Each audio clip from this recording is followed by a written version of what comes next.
Season Pass, sponsored by City National Bank, starts now. Well, welcome into Season Pass. Week 26 officially starts. I'm your host, Brian Cunningham, and we're back after that 2-week spring break. Basketball is officially over for the high school level. Baseball has hit district play. The soccer playoffs are closing out. You've missed a lot. Angelo State's continuing one of the best seasons ever across all the sports. And there's some madness within this third month. My bracket holding on to dear life at this point. Let's get into it, though. Central Bobcats baseball is up first, facing Mojo. Bobcats had a few games last week against Mojo. The Bobcats were on the road Tuesday with 2 more games with Friday's doubleheader. Game 1 of the doubleheader, a tough 12-2 loss in this game to move to 10-8 on the season. In Game 2 of that doubleheader, the Bobcats hosting longtime rival Odessa Permian. Central looking for a bounce-back win after dropping the first game of the series Thursday night, a 5-4 loss. But unfortunately, it wasn't the Bobcats' day on Friday, losing Game 1 of the afternoon's doubleheader 12-2 in Game 2, 7-1. Central falls to 10-9 on the season, 2-4 in district, currently 4th in the standings behind Wolford, Odessa Permian, and Midland. And back to Tuesday for the Chiefs' home district game versus Levelland, their second district game against the Lobos. Top of the first with 2 outs and the Lobos batting. Levelland goes down in order after a fly out to left field. Great start for Lakeview on this afternoon. Perfect weather for Tuesday afternoon baseball. Top second in the scoreless game, Lobos ground out in order. Lakeview pitcher Caleb Schumer and his defense looking strong. Chiefs getting fired up defending the north side in this game so far. Home half of the second now. Lakeview at the plate. Justice Gutierrez leading off, hit by pitch, and would end up getting thrown out trying to steal second. Still bottom of the second with 1 out and a runner on. Dylan Uranga hits into a fielder's choice. Both runners are safe. Lakeview 2 runners on at this point in the game. And later in the second for the Chiefs, Caleb Schumer with a perfect bunt down the third base line makes it 1-0 Chiefs. They add 2 more runs in the inning for a 3-0 lead. Final score in this one 4-2, a much better result than that 6-0 loss a few weeks back. The Chiefs now sit 4-14-1 in district play. Lakeview baseball time continues. The Chiefs are on the road in Lubbock facing the Pirates and would fall in this one 14-1. The Chiefs move to 4-15-1 total on the season and back in action later this week.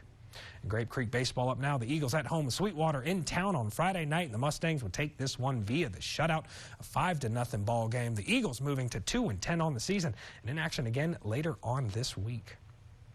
The Hawks are continuing to roll through districts right now. A 16-2 win versus Merkel on Friday night keeps them in first place of the 6-3-8, now 6-0, and of course back in action at home Tuesday at home. Concho Valley matchup between the next 2 teams, Sonora and Christoval, took place on Friday night as well. The Cougars over in Sonora for this district play. Christoval taking this game 14-2. Christoval boys now 1-1 in the district play. The Broncos moving to 1-1 as well. Coming up next on Season Pass, we switch from baseball to softball in the Concho Valley with some teacher appreciation to start things off. Don't go anywhere. Season Pass will be right back.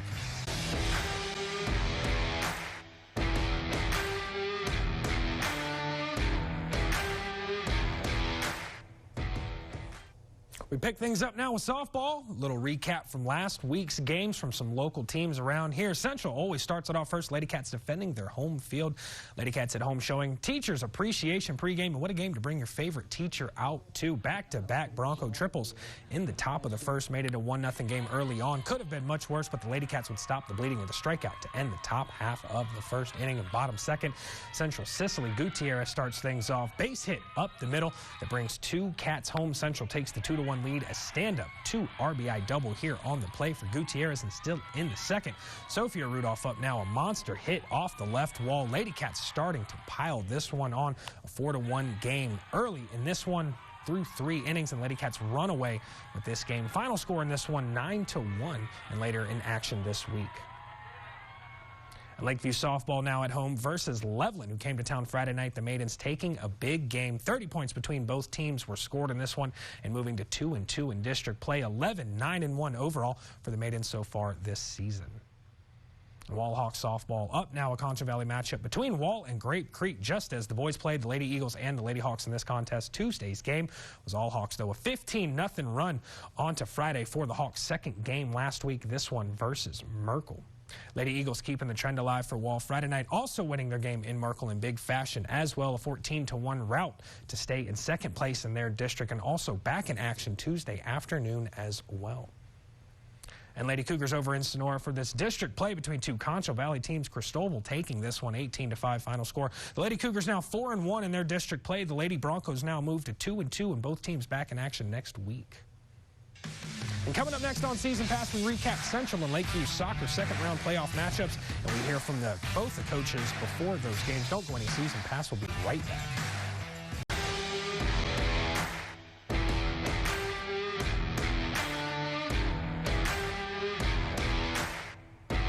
Well, while baseball's picking up steam here in the Concho Valley, the soccer season is well done, and it has reached the playoffs at this point. Central and Lakeview have 3 of their 4 soccer teams still alive. The Bobcats are entering their area round versus South Lake Carroll after Week 1's prior 1-0 by-district win. We spoke to head coach Tony Vu before the game on Tuesday. They're a talented program. I mean, we played them the first game of the season and lost 2-1, unfortunately, so we've already seen them in person, so we know what to expect. I mean, they'll be big, physical, and fast, but, I mean, just like them, we're a really good team as well, and we're ready for the rematch and the challenge of playing a quality team in the second round of the playoffs. Bobcats and the Dragons shaking hands in the pregame early on. Bobcats forced the turnover. Gabriel Kiris launches the ball. Evan Vaughn sprints after it looking for a cross, but the kick is too hard and out of play in the 29th minute. Now Cats in a similar spot. Link Hansen feeds this one to Vaughn, fights with the defender, almost a shot on goal, hit out by South Lake Carroll's keeper. 5 minutes later, Dragons in Bobcat territory. The cross, the header over the goal, almost an opportunity here. Final score in this one, 2-0 after a scoreless first half. Bobcats fall in this game and end their season 13-5-5 and still district champs. And over to the Lady Cats soccer now. They finished the regular season 7-10-3, taking 4th place in their district. Their round 1 matchup versus Eastwood. And we spoke to Coach Henry Gonzalez to get his thoughts ahead of Tuesday's second-round playoff game. We actually watched them on film, and we know, they're just like any other team that's in the playoffs. They ranked second in their division, and they beat Weatherford last week, and they're ready. They're ready just like we are. So we know what's up ahead of us. We know that we have to work as a team, continue to push the way we've been pushing. And the Lady Cats, we get handed a tough loss on Tuesday, falling 2-0, as well as the boys in the second round to Keller Central. The Chargers moving on. The Lady Cats finishing their season 7-11-3 overall. And the Lakeview girls up now for soccer. They finished the regular season 11-9-1 with a 3rd place finish in district play. The Maidens fresh off of a by-district win versus Austin the week prior. And we spoke to Maidens coach Courtney Green Monday ahead of their team's second-round matchup on Tuesday. Their record is very good. I believe they've won the last 7 or 8 in a row. However, the great thing about soccer is that any team is beatable on any given day. And so we're not scared. We're going to play well, hopefully have a better game than we had the other day. But we're coming in hot, and we're going to fight. And here's those highlights. The Maidens facing Decatur earlier in Tuesday's afternoon's area round matchup. First half action, junior Avery Hansen hits this one from 35 yards out on the free kick, cuts the deficit to 4-1 in this game, and a playoff goal celebration for a few of the ladies here. Late in the first half, Decatur crosses it, saved by the Maidens, but the Lady Eagles would score on the putback, putting the game simply out of reach early. A 6-1 win for Decatur. The Maidens season ends 11-10-1. A great run nonetheless for the ladies. Coming up next on Season Pass, we move from high school to collegiate sports now. Our very own Griff McClellan joins us again to recap everything Angelo State Athletics. Don't go anywhere. Season Pass will be right back.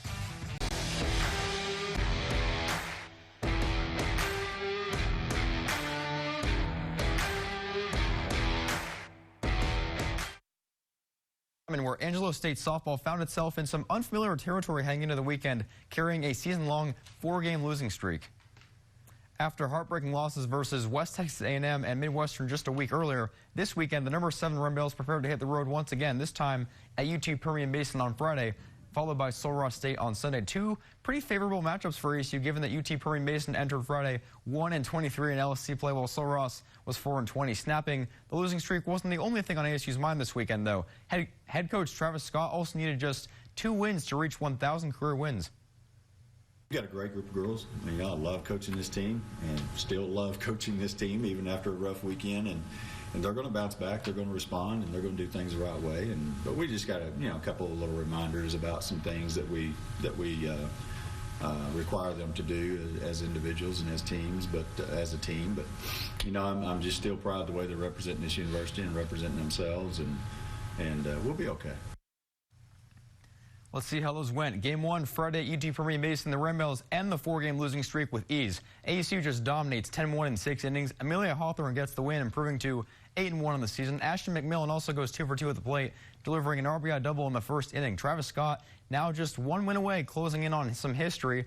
And let's look ahead to Game 2. It's official. The Rebels get the sweep with a 4-2 win, and head coach Travis Scott does it, reaching a milestone 1,000 career wins. Scott becomes the first coach in Lone Star Conference history to reach this mark. Congratulations, Travis. Sunday, a new series. ASU wins again, dominating Game 1 at Sul Ross State, 13-4 the final. The Rebels score 2 runs in the first inning and completely blow it open with a 5-run top of the second. It was in the fifth inning, Bree Waters hits her first career home run. And in Game 2, Leilana Applin and Tatiana Trotter each hit solo home runs in the first inning on back-to-back pitches. Cheyenne Floyd also gets the win. She's now 16-5 on the season, and ASU wins its 4th straight game. To the baseball diamond, the number 4 Rams came into the week winners of 6 straight games, looking to extend that streak on the road at Texas A&M Kingsville this weekend. Now, ASU came off a sweep of Texas A&M International, a series that included 2 blowout wins and also 2 comeback wins. We caught up with head coach Kevin Brooks ahead of the Kingsville series, who discussed the tough environment in Kingsville and how small ball will once again be a factor. Always tough going down there. The air's heavy. The ball does not travel. It is much more of a pitcher's ballpark.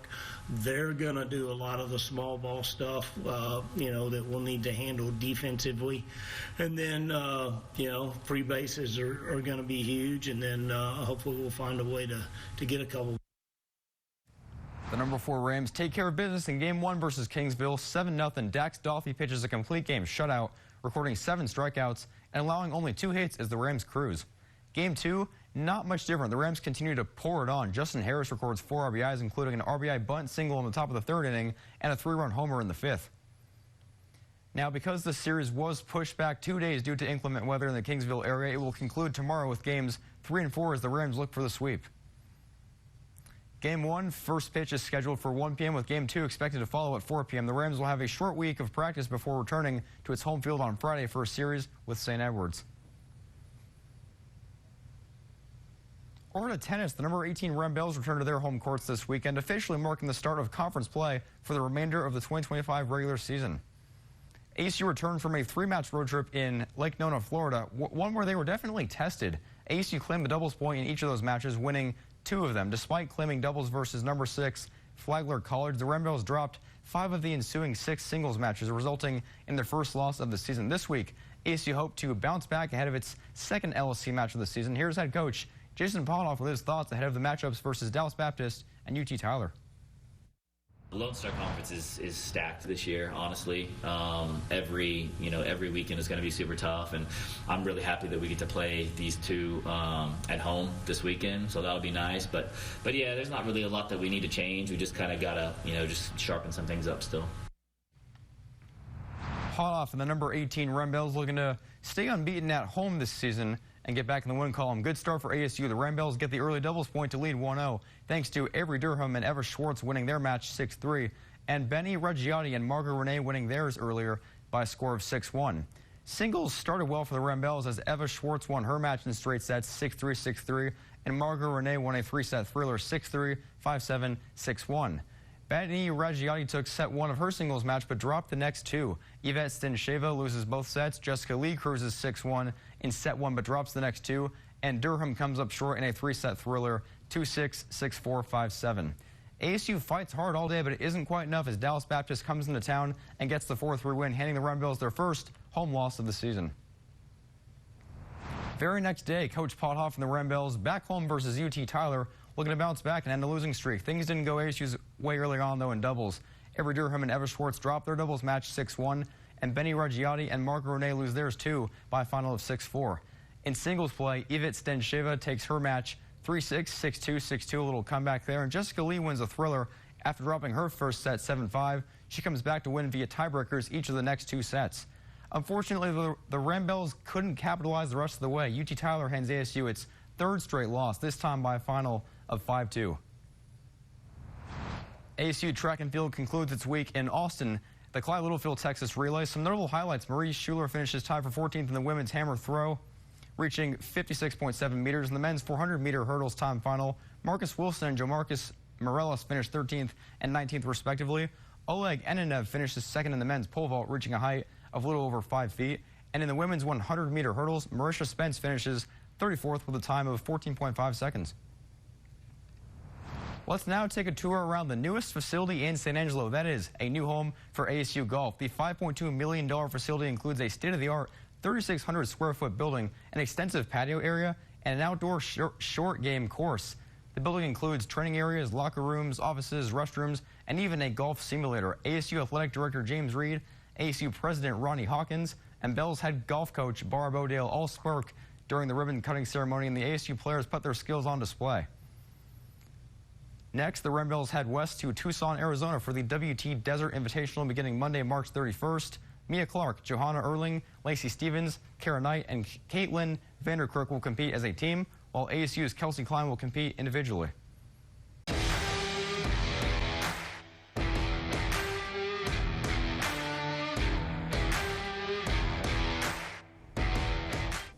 Well, the Final Four is set, and it's only the second time in history that all four #1 seeds have made the Final Four, the first time since 2008.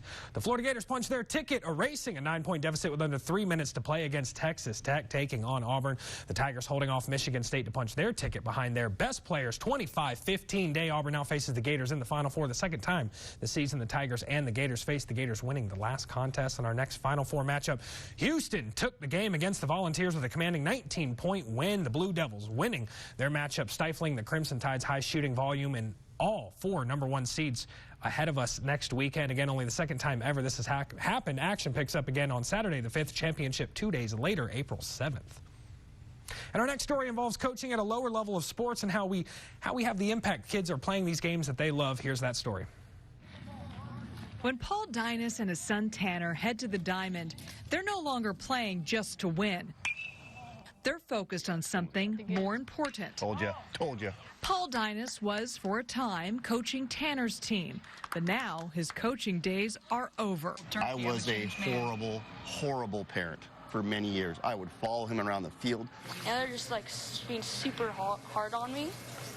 And I made one error, and I got a big talking to about it.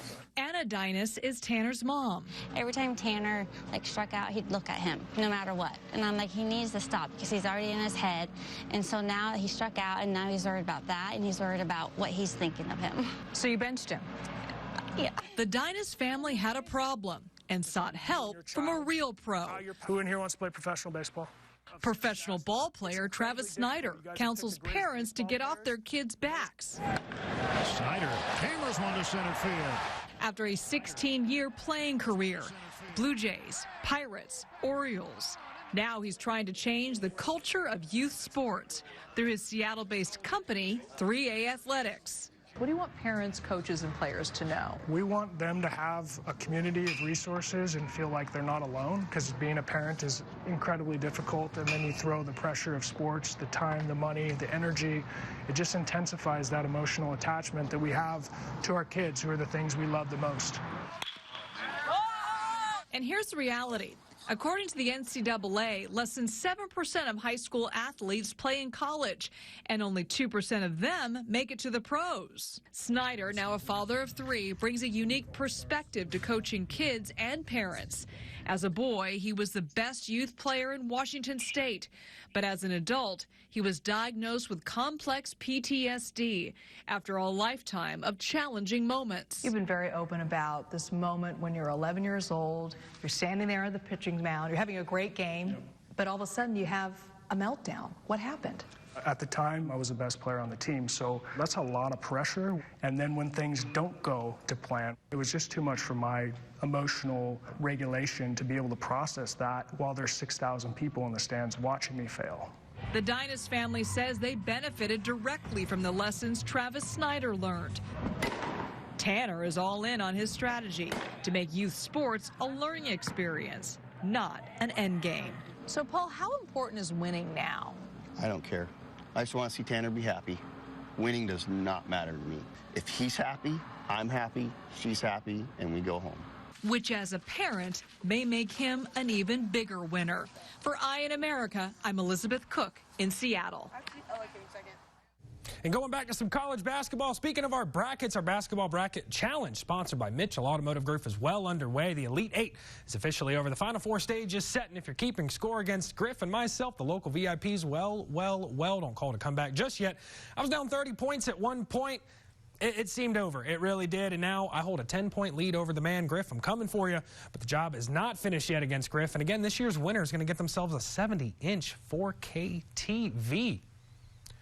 I'm going to tell you a little story about the reporter whose girlfriend has a better bracket than him, is ranked in the top 2% of the country, and my bad bracket just gets looked at every single night. But that's going to do it for Season Pass tonight. I'm going to go wallow on that one. That's going to wrap up Season Pass. You can follow all of us over at Twitter at KLST Sports. You can check out all of the content over at the ConchoValleyHomepage.com. You can also see the contest over there. Just go to Locker Room or the Season tab pass or the Contest tab if you want to see how bad my bracket's doing. And that's going to be it for this week's episode. We'll see you guys next Sunday night. Good night, Concho Valley. See you next week.